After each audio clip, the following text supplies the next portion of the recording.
Hello बच्चों, क्या हाल चाल, कैसे हैं आप लोग। ठीक है, देखिए आज हम लोग स्टार्ट करेंगे सेट। सेट एक ऐसा चैप्टर है जिससे आपके एग्जाम में हर साल एक से दो क्वेश्चन फिक्स है। आप प्रीवियस ईयर क्वेश्चन उठा के देखिए कि मतलब क्वेश्चन पेपर उठा के देखिए कि सेट से दो क्वेश्चन हर साल आईआईटी के एग्जाम में आता है। बहुत इजी टॉपिक है और बहुत ही बेहतरीन ढंग से इस चैप्टर को पढ़ेंगे, जानेंगे, समझेंगे कैसे कैसे क्वेश्चन आपके एग्जाम में बनते हैं। ठीक है, सेट के बारे में जानने के पहले सब बहुत जरूरी है कि सेट है क्या, व्हाट इज सेट।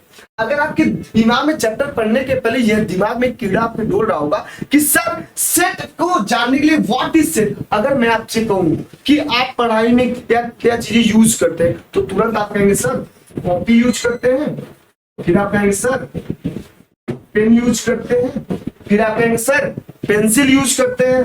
आप बोलेंगे जी सर पेंसिल भी यूज करते हैं। अगर मैं आपसे कहूं कि मेरे से कॉपी पेन पेंसिल क्या क्या यूज करते हैं, तुरंत आप कहेंगे सर रबर यूज करते हैं। और आप क्या यूज करते हैं, तुरंत आपके दिमाग में बोलेंगे कटर। अगर वेल डिफाइन होना चाहिए, डिफाइन हो, यूनिक होना चाहिए। अगर मैं इसको मिड ब्रैकेट में रख लूं, मतलब मझला ब्रैकेट में लिख लूं, या सेट के फॉर्म में लिखा हुआ है। ठीक है, यह अगर मैं आपसे बोलूं collection of even number, collection of even number, तुरंत आप कहेंगे sir collection of even number भी क्या है, सेट। सेट को हमेशा मिड ब्रैकेट में डिनोट करते हैं। सेट इज डिनोटेड बाय, ऐसा लिख सकते हैं, set is denoted by mid bracket. ये चीज ध्यान देना है, यह इंपॉर्टेंट। अगर मैं आपसे कहूं भारत की नदियों का संग्रह, कलेक्शन ऑफ इंडियन रिवर्स, मतलब भारत की नदियों का संग्रह, अगर मैं इस ब्रैकेट में मझला ब्रैकेट मतलब मिड ब्रैकेट में अगर मैं लिख दूं तो तुरंत वह क्या हो जाएगा, आप क्या कहेंगे सर वह सेट के फॉर्म में आप डिनोट कर चुके। बहुत ही बेसिक चीजें मैं बता, बहुत धीरे धीरे चलूंगा। शुरू में थोड़ा सा डिफिकल्ट होगा लैंग्वेज को पकड़ने में, लेकिन आप घबराइएगा मत, लास्ट तक क्लास में बने रहेंगे तो काफी चीजें सीख के जाएंगे। और मैं बता रहा हूँ इंपॉर्टेंट क्या है, जो बताऊंगा अब ये इंपॉर्टेंट है। बस वही दो तीन टॉपिक पढ़ लीजिए, वही क्वेश्चन साल एग्जाम में बनता है। फालतू की बकवास पढ़ने से बेटर है जो एग्जाम में आता है उसी को पढ़िए ना। ठीक, मैं बताऊंगा सब कुछ, लेकिन जो बताऊंगा यह इंपॉर्टेंट है, एग्जाम में क्वेश्चन वहीं से आएगा। ठीक है, चलिए आइए अब देखिएगा सेट का पहले डेफिनेशन मैं आपको बता दूं। Set is a collection of well defined object which are distinct from each other, मतलब वस्तुओं का सुपरिभाषित संग्रह समुच्चय कहलाता है। इस बात को ध्यान देना बहुत जरूरी है, डिस्टिंक्ट होना चाहिए। Set is a collection of well defined, जो डिफाइन हो, पहले से सुपरिभाषित हो, जिसका पता पहले से हो, विच आर तो जो अलग अलग हो, एक ही चीज को दो बार नहीं लिख सकते। ठीक है, वह क्या होता है, सेट। क्या बोलेंगे कि सर वह सेट होता है। यहां तक की बातें क्लियर है, बोलेंगे जी सर। अब सेट को डिनोट कैसे करते हैं इसके बारे में भी अभी भी मैं बता चुका हूं। अब देखिएगा, इसको लिख लीजिए, set is usually denoted bye,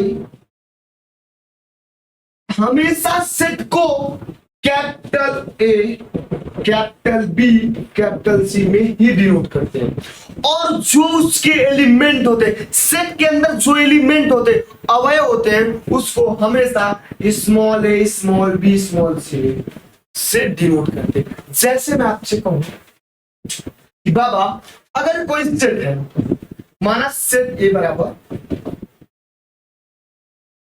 collection of all odd number less than 10, तो आप क्या लिखेंगे सर 1, ऑड नंबर की बात कर रहा हूं, 3, 5, 7,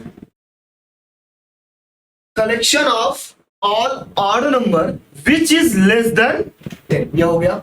अब देखिए इसको, अब ये जो इसके अंदर एलिमेंट है ना, अवयव, पहले आपके दिमाग में कीड़ा चला होगा सर यह एलिमेंट की बात जो कर, यह है क्या, यह अवयव है क्या। जो सेट के अंदर नंबर लिखे जाते हैं या सेट के अंदर जो ऑब्जेक्ट रखे जाते हैं वही एलिमेंट होता है। यह एलिमेंट है, यह एलिमेंट है, यह भी एलिमेंट है, यह भी एलिमेंट है, यह भी एलिमेंट है। बातें यहां तक की क्लियर है, बोलेंगे जी सर यहां तक की बातें क्लियर है? मतलब इसको लिख सकते हैं A1, इसको लिख सकते हैं A2, इसको A3, इसको A4। पता है कि क्लियर है? जी सर, इसको हमेशा स्मॉल लेटर में लिखेंगे। सारी बातें क्लियर है यहां तक की? बस ये लिखा सकते हैं। अब देखिए, अगर मैं आपसे कहूं सर वेल डिफाइंड बोले, आकाश में तारों का संग्रह क्या है? यह भी एक सेट है। अगर आप किसी क्लासरूम में बैठे हैं, सभी छात्रों का कलेक्शन क्या होगा? आप बोलेंगे सर एक क्लासरूम में सभी छात्रों का कलेक्शन जो होगा वो एक सेट है। बातें समझ में आ?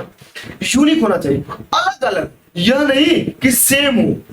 ठीक है, यहां तक की बातें क्लियर है? जिस आगे बढ़े, बहुत ही बेसिक चीजें चल रहा है, अभी बताऊंगा क्वेश्चन एग्जाम में कहां से पुटअप करता है। चलिए अब हम लोग देखेंगे स्टैंडर्ड नोटेशन के बारे में। क्या स्टैंडर्ड नोटेशन? अब देखिए, अगर मैं एन लिख दूं, एन से मतलब क्या है सर? Natural number. ठीक है सर, डब्ल्यू से मतलब क्या है? बोलेंगे सर डब्ल्यू से मतलब है होल नंबर।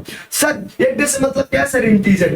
एक प्लस और जेड माइनस, पॉजिटिव इंटीजर और नेगेटिव इंटीजर्स। ठीक है सर? जी सर। क्यू मतलब sir rational number, Q positive Q negative, positive rational and negative rational. ठीक है, तो की बातें क्लियर है? जी सर। आर मतलब सर रियल नंबर। बातें सारी बातें आपको समझ में आ रहा होगा और बहुत ही बेहतरीन ढंग से चीजों को आप समझ रहेंगे। अब देखिए, अब इसको सेट के लैंग्वेज में कैसे लिखें भाई? ये तो आपने सीधा बोल दिया सर एन फॉर नेचुरल। देखिए इसको सेट के लैंग्वेज में अगर मैं लिखूं तो क्या लिखेंगे? सीधा लिखेंगे a set of natural number. क्या लिखेंगे? A set of natural. बात यहां तक क्लियर है? डब्ल्यू क्या होगा? A set of whole number, ऐसा भी लिख सकते हैं, a set of whole number. बातें क्लियर है?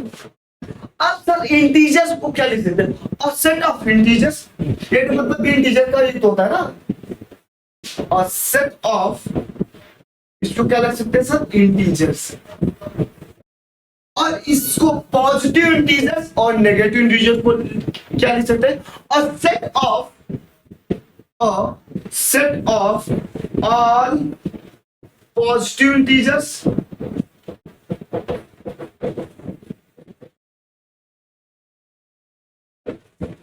all positive integers and negative integers।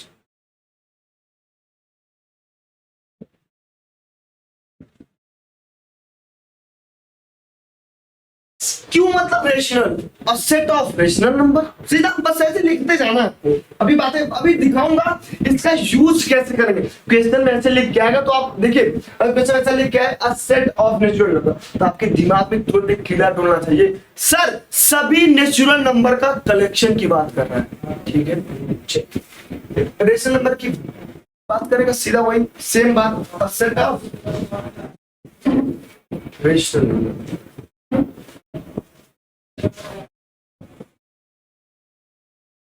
इसको ऐसा भी तो लिख सकता हूं ना मेरे से। एक बात बताइए, इसको क्या लिख सकते हैं आप? तुरंत कहेंगे sir a set of all positive rational number and negative rational number. ऐसा लिखिए, अ सेट ऑफ ऑल पॉजिटिव, ये है पॉजिटिव, ध्यान दीजिएगा, शॉर्टकट फॉर्म बता रहा हूं आपको।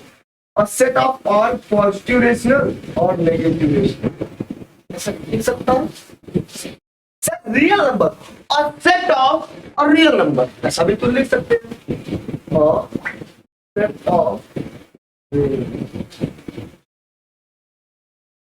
यहां तक की बातें क्लियर है? बोलेंगे जी सर यहां तक की बातें क्लियर है। ठीक है, बोलेंगे जी सर बहुत ही बेहतरीन नई चीजें आप बता रहे हो, समझ में भी आ रहा होगा। जहां तक उम्मीद करते हैं यहां तक की बातें आपको क्लियर हो गया होगा। अब आगे बढ़े, चीजों को बताएं समझाएं। देखिए बस धैर्य रखिए, पेशेंस आप समझते जाइए। भी बताऊंगा एग्जाम में क्वेश्चन कहां से पुट अप करते हैं और एग्जाम में कहां से क्वेश्चन से पूछ सकता है, बस वही आपको ध्यान देना है। बस अभी मैं आपको डेफिनेशन बता, आप चलिए रिप्रेजेंटेशन ऑफ सेट, यहां से क्वेश्चन बनता है, मैं बता रहा हूं। एक होता है रोस्टर मेथड और टेबुलर मेथड, और सेकेंड होता है सेट बिल्डर मेथड। मतलब दो मेथड से रिप्रेजेंट, आप किसी सेट को रिप्रेजेंट कर सकते हैं। मतलब सर पहला, जैसे मैं आपसे कहूं collection of all natural number less than 10, आपके दिमाग में कीड़ा चल रहा होगा। क्या सर, क्या बोला है? Collection of all natural number less than 10। अच्छा बताइए, नेचुरल नंबर ऐसे कितने नेचुरल नंबर है जो 10 से कम है? तुरंत आपके दिमाग में एक बात चल रहा है, सर मुझे आप बताएं कि यह मतलब यह बोल रहा है कि 1 2 3 4 5 6 लीजिएगा 7 8,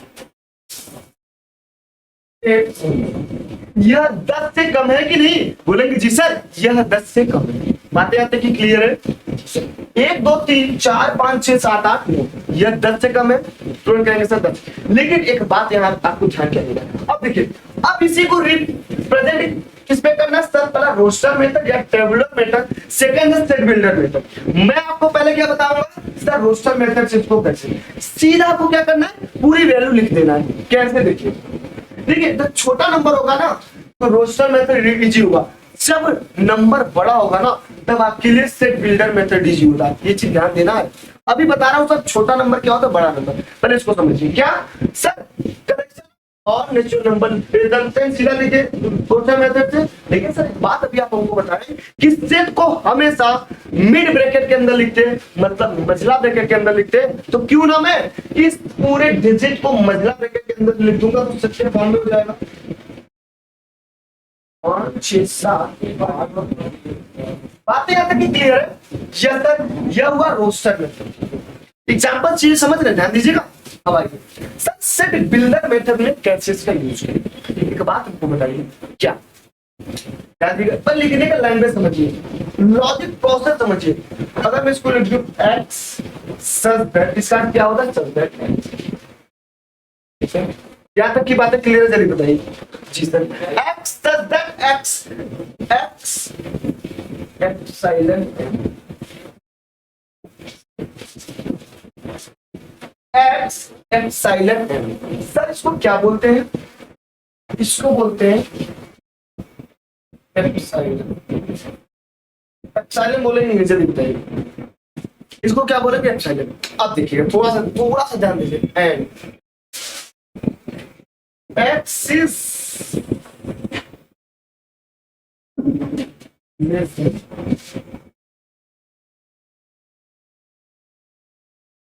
लिख दूं, 10 लिख दूं बताइए। अगर मैं 10 भी लिख दूं कोई दिक्कत? मतलब x 10 से छोटा। ध्यान दीजिए, अभी बता रहा हूँ, थोड़ा सा कंफ्यूज हुए, मैं कंफ्यूजन खत्म कर रहा हूँ। अब सेट बिल्डर मेथड लिखे कैसे? x x जो है n से बिलोंग कर रहा है, ध्यान दीजिएगा। एंड x का जो मान होगा वह 10 से कम। यह डिनोट कर रहा है x कि x का सारा नंबर नेचुरल है, और आगे ये कंडीशन और दे रहा है कि x 10 से छोटा है। अगर मैं आपसे कहूं कि x जो है वह सारा x नेचुरल नंबर है, ध्यान दीजिएगा, ठीक है, और मैं आपसे कहूं x का मान 10 से छोटा है, तो आपके दिमाग में क्या चलता है? सर नेचुरल नंबर की शुरुआत 1 से होती है और 10 से छोटा मुझे लेना है, तो मैं सीधा यही वाला तो पूरा नंबर लिखूंगा 1 2 3 4 5 6 7 8। अगर मैं आपसे कहूं, एक बात है, मैं आपसे कहूं कलेक्शन ऑफ ऑड नंबर, ध्यान दीजिएगा, collection of odd number which is less than। अब आपके दिमाग में कीड़ा चल रहा होगा, सर वह बोल रहा है collection of odd number which is less than 10, तो तुरंत आपके दिमाग में बात चल रहा हो, सर 10 से छोटा सभी ऑड नंबर क्या होगा? 2 4 6 8।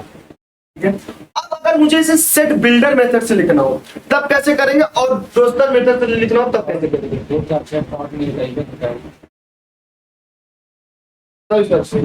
और की बात कर रहा ना, 1 3 5 7 और 9। अब इसको ध्यान देना है, क्या बोला है? ऑड नंबर की बात कर। अब देखिए इसको टेबुलर मेथड से कैसे करेंगे और रोस्टर मेथड, दोनों से सीखना है। अब देखिए आप तो पीछे आएंगे, सर अभी आपने क्या बताया? रोस्टर मेथड और सेट बिल्डर मेथड। अब इसको रोस्टर मेथड में सीधा लिख देंगे। सर अभी आप कहें कि ये मजला ब्रैकेट में लिख दीजिए, यदि आपका पूरा सेट हो गया। ठीक है, अब सेम चीज को मुझे अगर आपको सेट बिल्डर मेथड लिखा तो आप कैसे लिखेंगे? लॉजिक और प्रोसेस पकड़िएगा। क्या सर लॉजिक प्रोसेस क्या है उसके बारे में जानेंगे सर। सर एक बात हमको बताइए, अभी भी क्या बताएं, x such that x epsilon, ठीक। और यहाँ पे नेचुरल नंबर ही तो होगा, नेचुरल नंबर की बात करें और ब्रैकेट में लिख दीजिए नेचुरल में ऑड नंबर की बात, x x such that x epsilon मतलब एन मतलब ऑड नंबर, और इसका आप क्या कहें, एक्स इज ग्रेटर देन 10।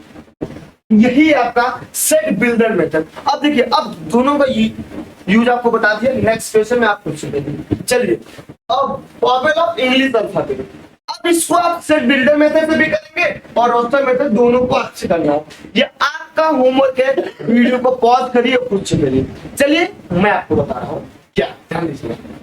अब रोस्टर मेथड से इसको कैसे करेंगे, और vowel of English alphabet. Sir English alphabet का वॉवेल क्या होता है? आपके दिमाग में कीड़ा चल रहा होगा, जी सर इंग्लिश अल्फाबेट का वॉवेल होता है ए ई आई ओ और यू।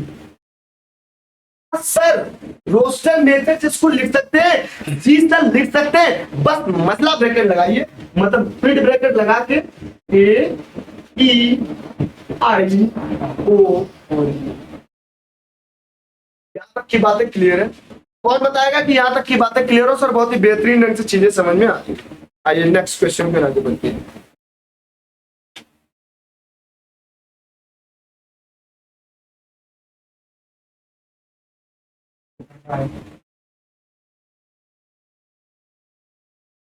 और लिखने का तरीका होता है ना, जिसको हमेशा कैपिटल लेटर से करेंगे लोग।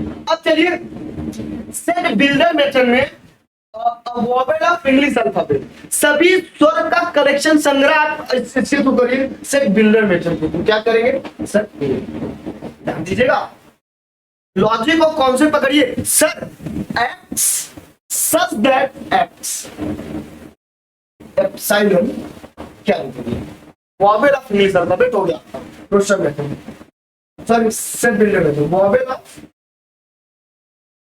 English alphabet.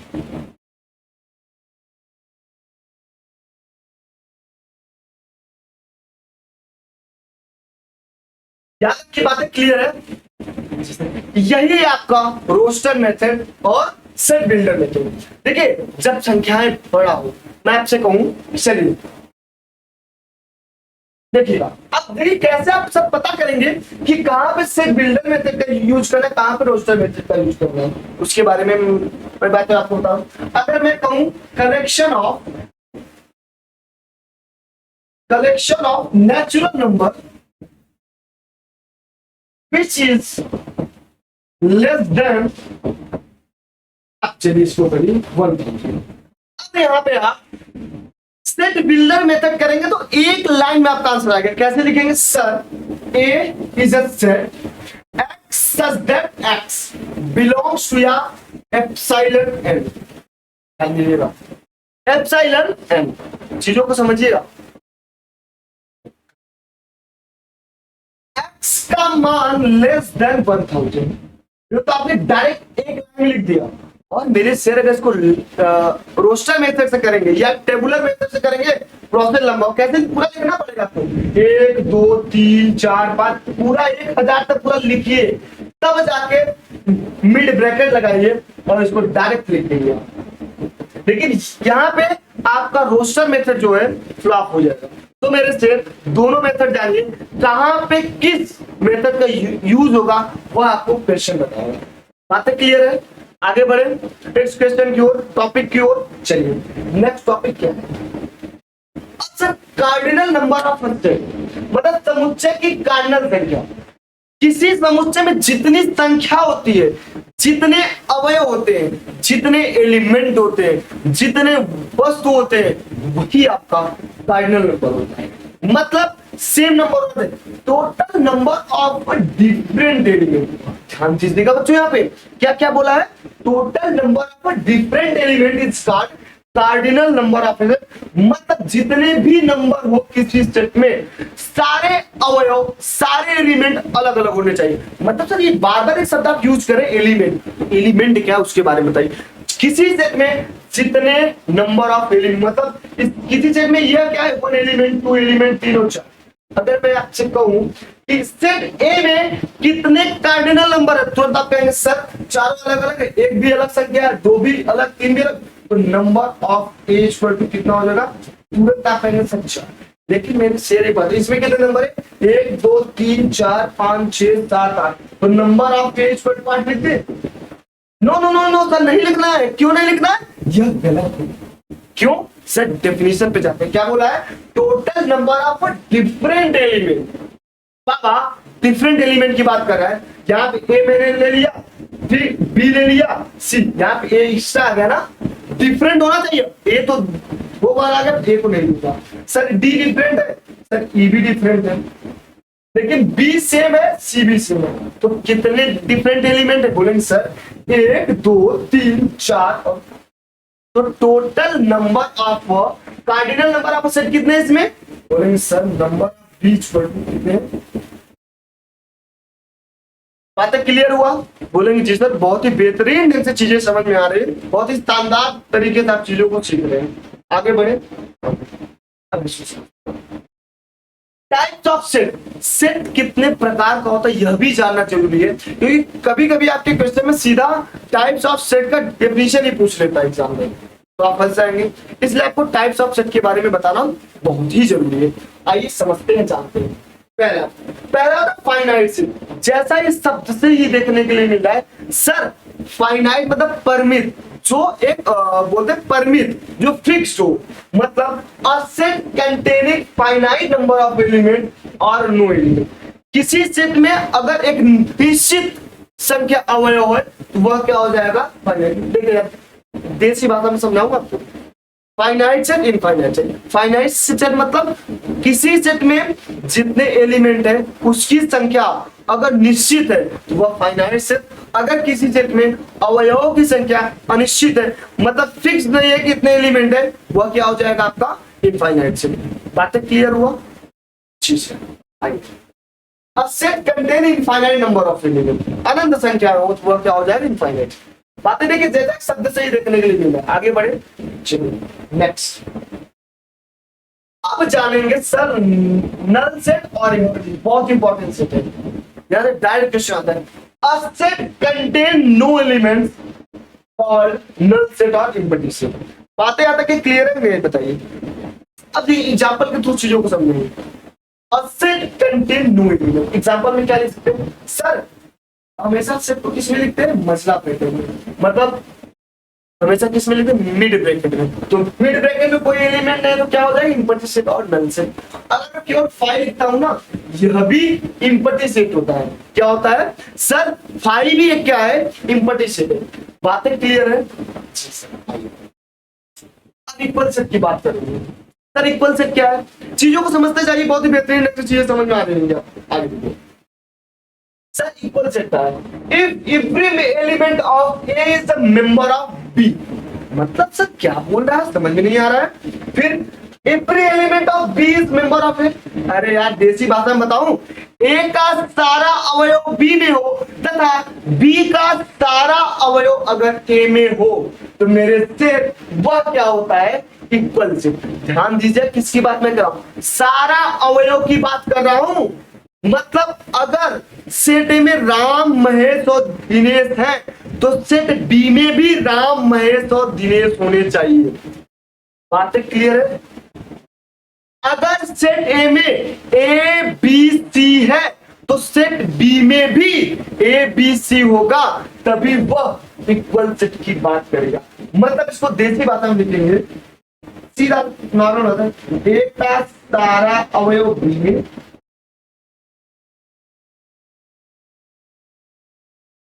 तथा बी का सारा अवयव तथा बी का सारा अवयव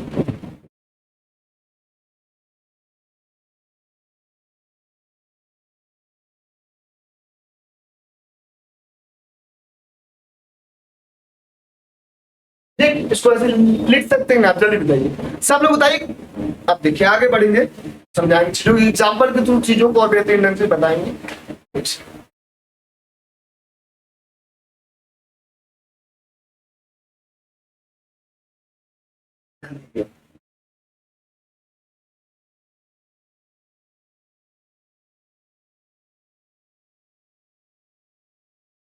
अगर मैं एग्जाम्पल एक ले लूं, ध्यान दीजिएगा, एग्जाम्पल क्या लूं, कोई सेट ए है, बोले जी सर सेट ए है और उसमें अगर एलिमेंट की संख्या 1 2 3 है, ध्यान दीजिएगा, कोई सेट बी है, उसमें एलिमेंट की संख्या 3 2 1 है, ये भी मैंने क्या बताया, सेट ए का सारा अवयव बी में तब बी का सारा अवयव ए में, सर 1 2 3 1 2 3, क्या बोलेंगे, इट इज इक्वल से, हम बोलेंगे ना इट इज इक्वल से।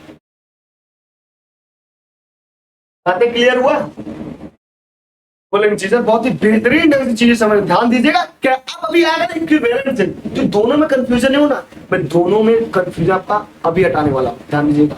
आगे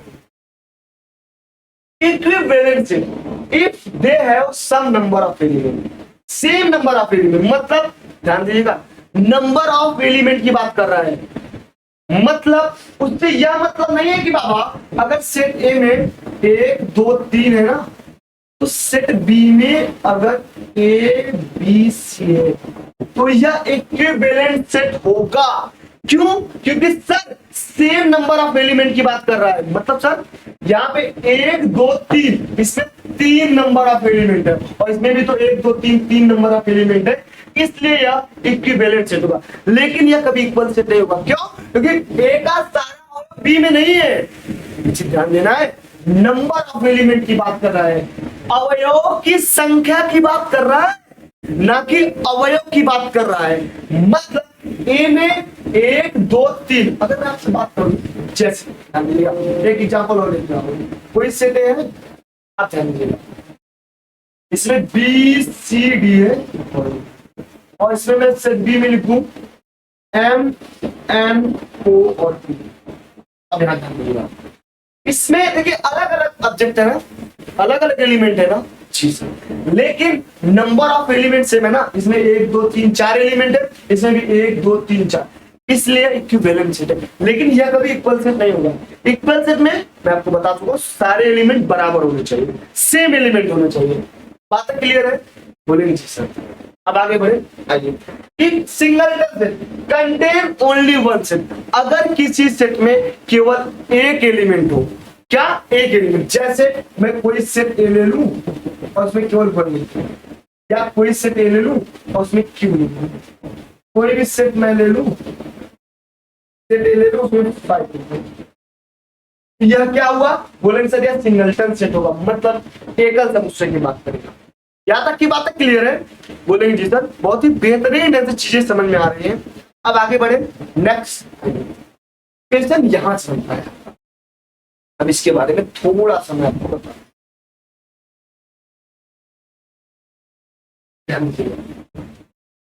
subset, superset and proper set, यह दोनों लगभग सेम होता है, एक दूसरे का इन्वर्स होता है। तो मैं आपको सबसे बताऊंगा उसका इन्वर्स क्या हो जाएगा, सुपरसेट। बात क्लियर है?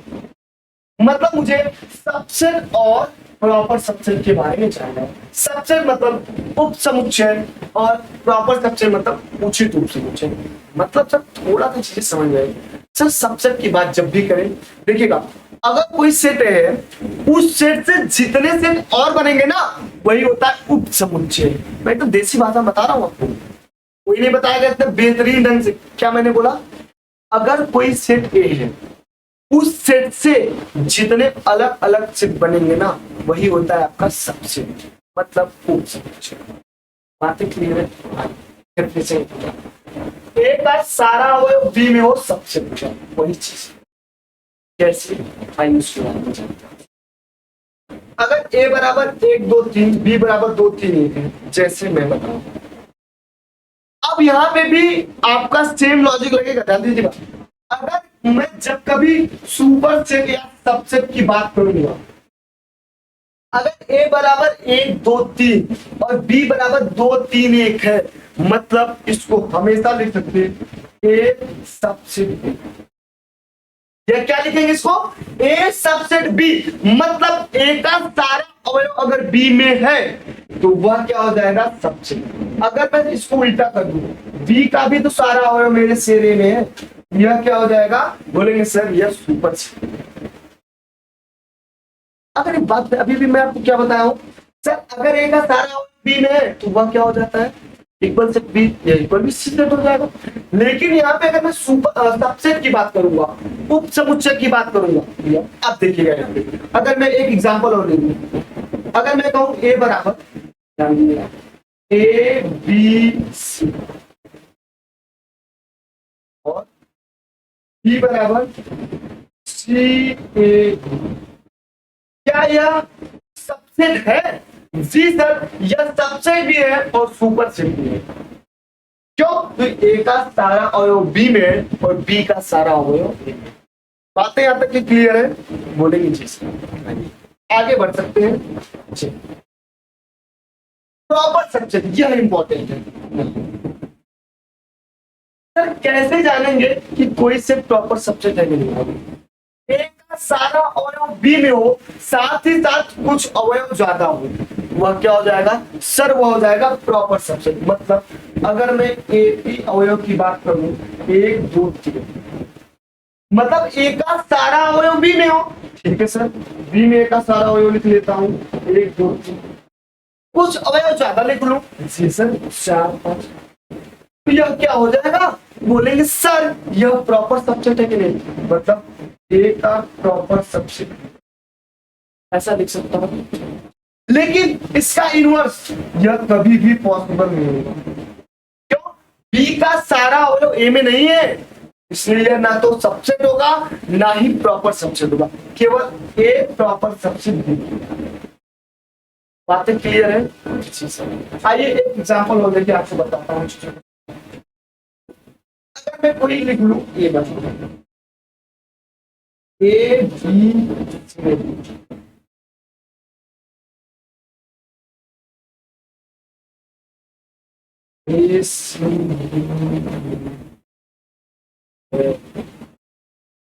सर ए का सारा बी में है क्या? A B C D, A B C D, और कुछ अवयव एक्स्ट्रा भी है जी सर। ए जो है वो प्रॉपर सबसेट है। बातें क्लियर है? बहुत ही बेहतरीन ढंग से समझ में आ रहा है। आगे चीजों को समझते हैं। यह मोस्ट इंपॉर्टेंट, कभी डायरेक्ट एग्जाम में आ जाते हैं, नोट करके लिखा रहा हूं। Subset of all set, five सभी फाइव एक सबसेट है जो कि सभी सेट का, मतलब five is subset of all set. सभी सेट का सबसेट फाइव होता है, कोई भी सेट है उसमें फाइव हमेशा इंक्लूड रहता है। बात क्लियर है? जैसा एग्जांपल, अगर सेट ए 1 2 3 है, सेट ए का सबसेट बताओ। डायरेक्ट एग्जाम में पूछेगा क्वेश्चन, कोई सेट 1 2 3 दिया है, उसके सभी सबसेट की बात करेंगे, कैसे निकालेंगे, लॉजिक समझिए, प्रोसेस को फॉलो करना है। देखिएगा अभी मैं आपको क्या बताऊं, एलिमेंट को किससे डिनोट करते हैं सर? A1 से डिनोट करते हैं। सेट ए है, लिख सकते हैं। अब ध्यान देना है आपको, बहुत ही बेहतरीन ऐसी चीजों को ध्यान देना है, लेकिन यहाँ पे स्मॉल नहीं लिखे, हमेशा कैपिटल लेंगे। सेट ए के सबसेट की बात करेगा तो पहला एलिमेंट उठाएंगे A1, 1 लिख के ब्रैकेट में, अब A2 एलिमेंट उठाएंगे A3,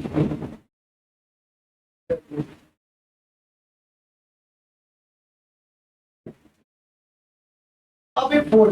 आपने अलग अलग एलिमेंट उठा, अब वो का छोड़ा तो नहीं, 1 2 लीजिए साथ,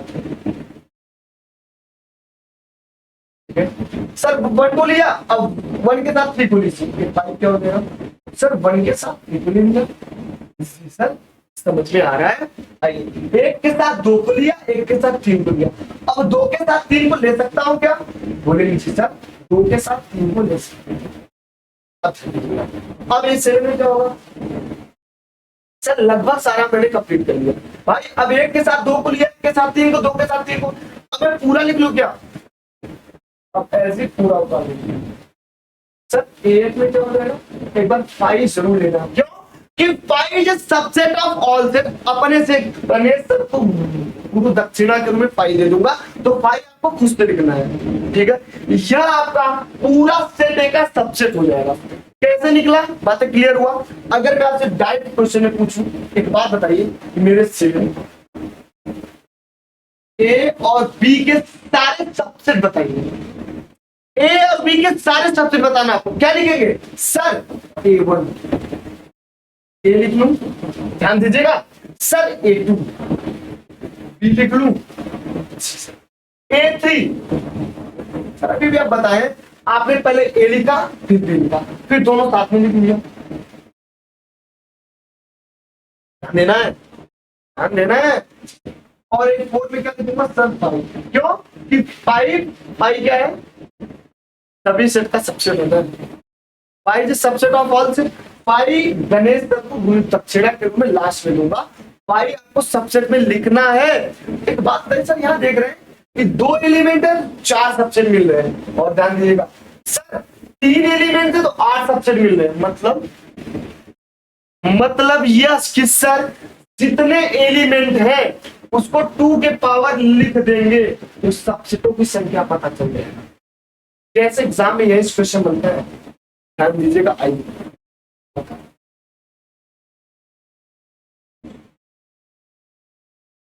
अगर कोई सेट ए है, set A contain an element, तो टोटल सबसेट कितने होंगे पता है। अगर कोई सेट ए है वो एन एलिमेंट कंटेन करे, उस सेट में एन एलिमेंट है, तो मेरे सेट टोटल सबसेट क्या हो जाएगा, टू के power. Total non empty set, sir आई क्या है, इम्पटी सेट है क्या, नॉन इम्पटी टू के पावर एन माइनस वन। ध्यान दीजिए, भी बता रहा हूं कैसे। Total proper subset, sir proper subset की बात करेगा टू के power n. Sir total non empty proper set दो, देखिए प्रॉपर सेट एक ही होता है जी sir. Total non empty proper set two के पावर एन माइनस वन। यहां तक की बातें क्लियर है, जल्दी जल्दी बताइए कमेंट करके आप।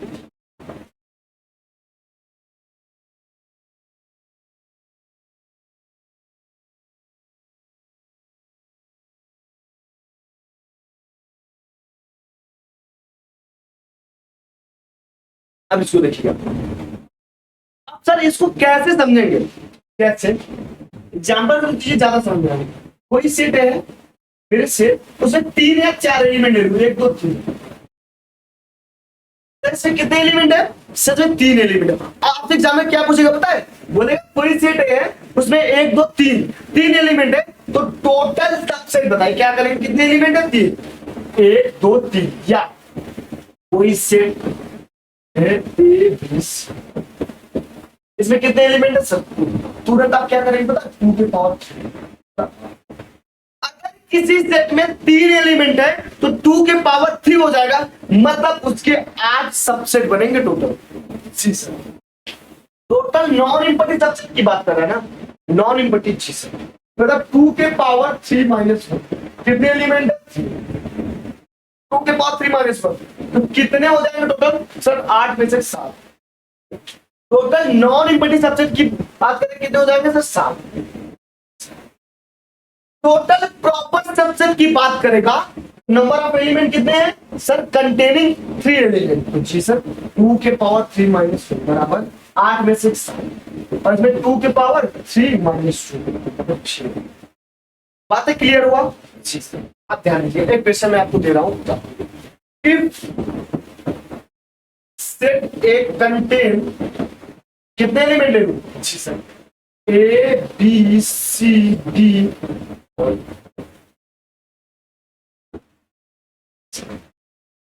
ठीक, इसको आप लिख लीजिएगा, इसी में मैं आपको बता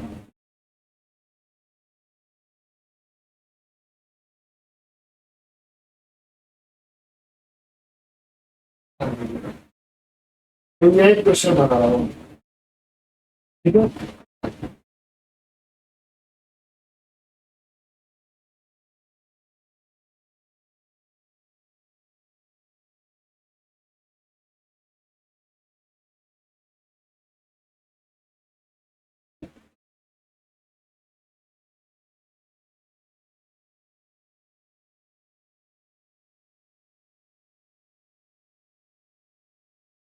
अब क्वेश्चन याद लिख रहा हूं ना। इफ ए कंटेन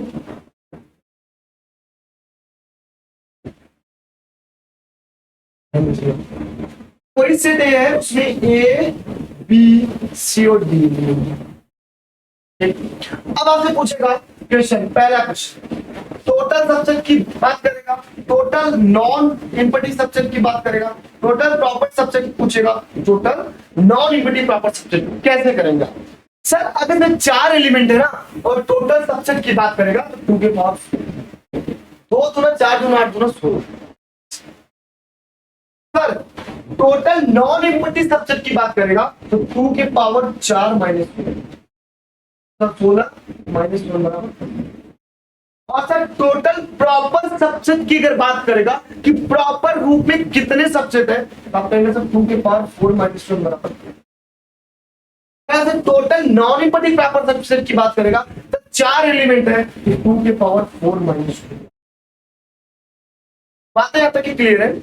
यहां से क्वेश्चन बनता है मोस्ट इंपॉर्टेंट, जितने एलिमेंट है 2 के पावर लगा दीजिए। अगर नॉन इम्पैटिव माइनस 1 कर दिया, अगर प्रॉपर पूछे -1, अगर नॉन इम्पैटिव प्रॉपर सबसे तो -2 कर दीजिए, 2 के पावर m से। यहां तक की बातें क्लियर है?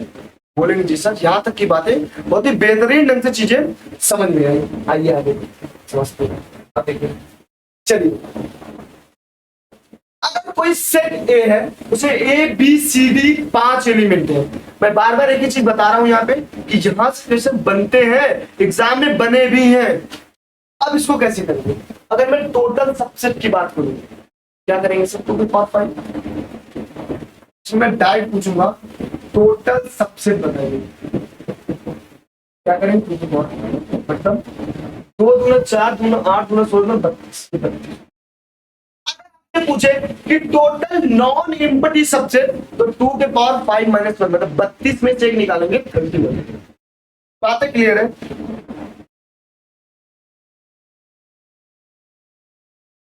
अब देखिएगा ध्यान दीजिए, एक बहुत इंपॉर्टेंट चीज बताने जा रहा हूं, बहुत important.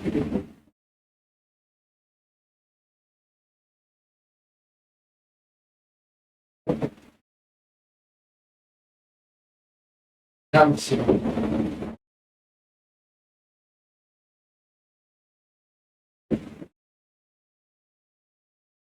Total number of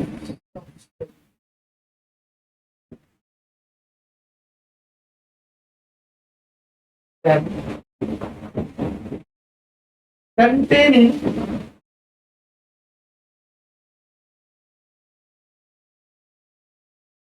R elements